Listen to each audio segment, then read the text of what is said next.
terkait dengan PR-PR yang harus dituntaskan, ya tentunya kita minta untuk betul-betul bisa dituntaskan. Tegas, Kapolri minta tuntaskan kasus Firly Bahuri Peras, Menteri SYL. Kapolri Jenderal Listio Sigit Prabowo meminta Polda Metro Jaya agar segera menuntaskan kasus dugaan pemerasan ex-ketua KPK Firly Bahuri terhadap ex-Menteri Pertanian Syahrul Yassin Limpo, SYL. Hingga kini kasus tersebut belum juga rampung. Sigit menyebut kasus yang sudah berjalan selama lebih dari 1 tahun dan ada penyelesaiannya itu sudah menjadi pekerjaan rumah, PR, untuk Korps Bayangkara.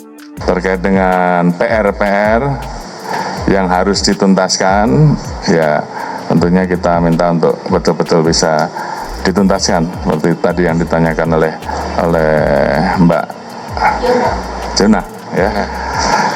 Dan saya kira itu beberapa hal yang akan kita laksanakan ke depan.